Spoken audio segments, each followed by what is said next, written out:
Yeah, Ace Frehley here. Hey, Ace, it's Rob. How are you? Hey, Rob. Thanks for the call, Ace.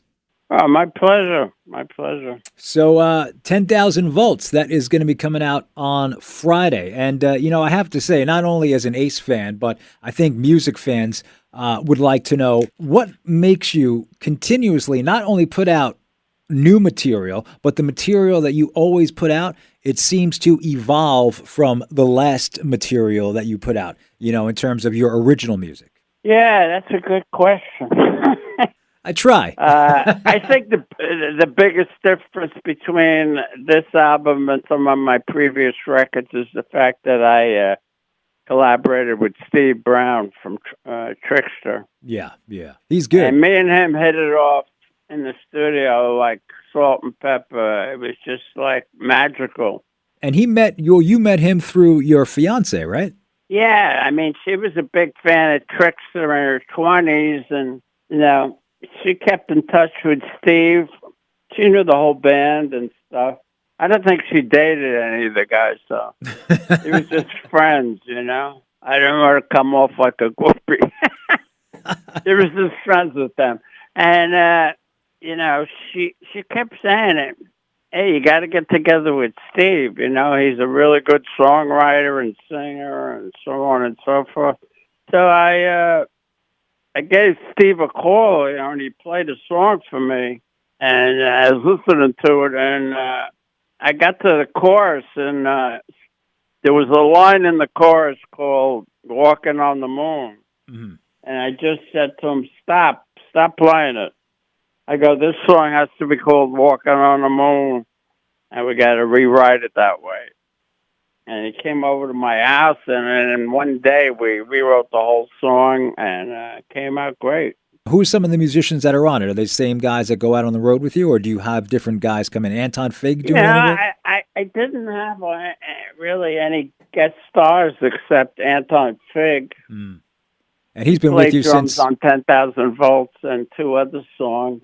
the And '78 album too. Yeah. yeah, oh yeah. Well, I mean, I've been working with Anton since the '78 record, and he did a fabulous job on the drums. We had originally I had another drummer play on the track, and I said to Steve, the drum track isn't bad, but I got a hold of Anton and found out he was available, and I said, let's just send it to him and see what he does with it, and he just killed it. So ended up it ended up having Anton Fig on the drums, and then we got two other songs to him. He's great. I Yeah. mean, he's my favorite drummer if I have to choose between any drummer to play with. It would be Anton. Yeah. I mean, and you guys have been doing stuff. The Ace solo records just turned 45 a few months ago, so that's crazy. I know a few years ago you played it in its entirety, and you are going to be hitting the road. You'll be in the city, New York City, March 28th at Sony Hall. So, will there be some gems that you're throwing in besides the stuff off of 10,000 Volts on this tour? Well, I was talking to Steve, and he said, "Look, Kiss retired. You should probably do one or two more Kiss songs in your set because nobody else is doing them except Kiss cover bands around the country." He said you should do Rock and Roll All Night and Shout It Out Loud, and those are two of my favorite Kiss songs. So it wasn't too hard to recapture that sound. And the guys in my band are all big Kiss fans, so we did those two songs live, 3 nights in a row, and we got the audience, on their feet, singing along. It was great. Yeah, yeah. I And think we're going to keep those two new songs in the set. We did 10,000 Volts. We changed the whole set around. I would love to see you do What's on Your Mind, but that's a that's a long shot. I know that. It's a long shot, especially since there's so many good songs on 10,000 Volts. I don't know how many songs we're going to end up doing off it. But right now we're only doing 10,000 Volts, but I'm pretty sure we're going to end up having to do Cherry Medicine because I think that's just as strong as the single. as 10,000 volts, if not more so. The praise that you've gotten for 10,000 volts must make you feel happy that all these years later, you putting out this material and it's not just like anybody could that's been doing something for as long as you've been doing it. They could put out, filler material and call it a new record and say it's the best stuff that they've ever done. But like I said, you constantly always up the game, and it's been proven. The critics love the song, and it's amazing. It must make you feel good. It made me feel great that I got such a great response for that. And the timing was kind of crazy because Kiss had just retired. Yeah. I come out with a hit single, and I don't think Paul and Gene were probably too happy about it, but be that as it may, I do what I do, You do what you like. Yeah, you do what you do, But I don't know. They say it wasn't like a secret plan. No. Like I was holding back. I finished the album because I was like 6 months behind the deadline, and we were rushing to finish the record and get it mixed and mastered. And it just so worked out that not long after they retired, we released 10,000 volts. And is this a real retirement, do you think? Or is there going to because I'm already hearing rumors that, there's shows lined up with Gene and some other guys from that band. I heard Gene was putting a band together and doing shows, but, I have too many commitments on my own with my band. Get involved with Gene.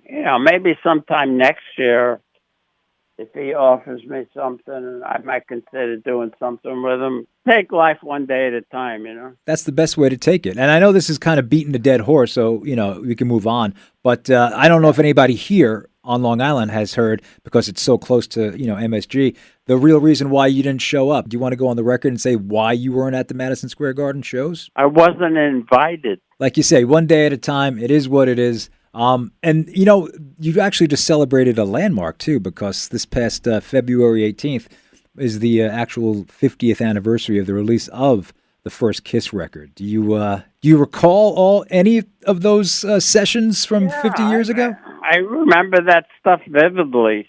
That had to be cool. Your first record deal and you're putting it out, and, you didn't know that it was going to become what it became. I didn't know, but I had a feeling, I think we had something special, once we pretty much decided what makeup we were going to wear and the costumes and stuff. I'll never forget the day we were at the photo session shooting the album cover. I got a phone call from Neil Bogart. I mean, this is the day we're shooting the album cover. He goes, "You sure you want to wear the makeup?" Meaning the whole band? Yeah. He wasn't sure the makeup was going to be a hit. And, we stuck to our guns and, we just said, take it or leave it. This is us. Yeah. And he took it and, the rest is history. What can I tell you? Here we are 50 years later. Ace is still going strong. He's going to be at Sony Hall in the city on March 28th. The new album, 10,000 Volts, is out on February 23rd. And, I've been noticing that you've been getting a lot involved more with social media and, video of you going shopping and stuff. Is this something you're embracing? Because it's actually really good stuff. Well, what happened was the record company decided to hire social media, and he got me a TikTok account and I don't know the names of all. Instagram, all that stuff. Yeah, he got me Instagram. I had Facebook for a while, and I was familiar with Facebook, but I had never gone on TikTok, and it's a lot of young kids on TikTok.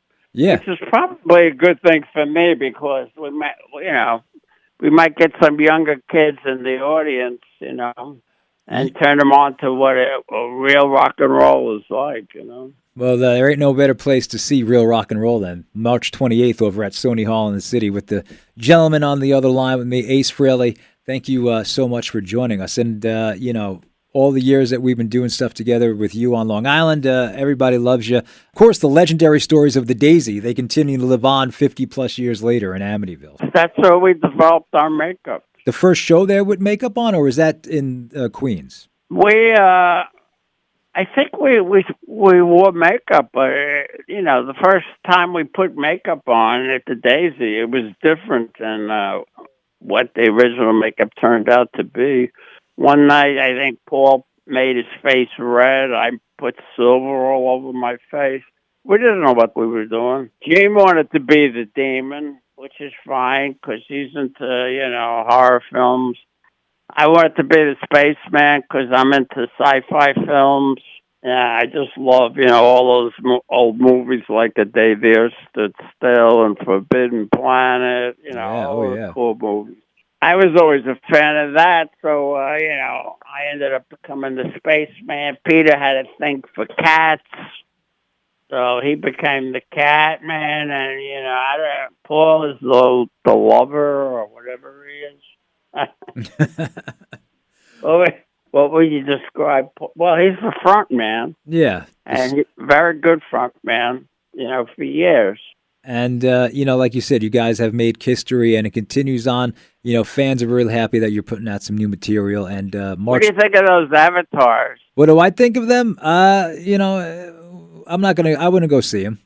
That's me personally. I wouldn't go. If everybody else. I don't even understand how they're going to do it. I mean, they're going to have these avatars on a movie screen? I don't know. They're thinking that they're going to be, if what I read Holograms? is right. Yes, if what I read is right, I think they're trying to do holograms. But then again, I'm not 100%. I had somebody approach me to do holograms, but, as far as I'm concerned, I think people want real people on the stage with real amps and real guitars. And I don't even get the whole thing, but I wish them luck. Yeah, you know what? That's all you can do.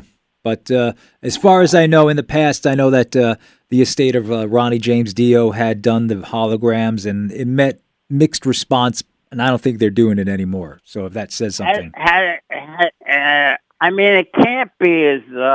it can't really look like a human being, can it? Well, they could certainly do a lot of things nowadays. So if the technology is where they want it to be by, I think, 2027, it can probably look pretty real. But what will definitely be real, March 28th, Ace Frehley and his band will be at Sony Hall in the city. Tickets are available, and I believe we still are going to give away some more tickets here on 94.3 The Shark. Appreciate your time, man. I really do. It's always a pleasure to talk to you. Yeah, same here, my friend.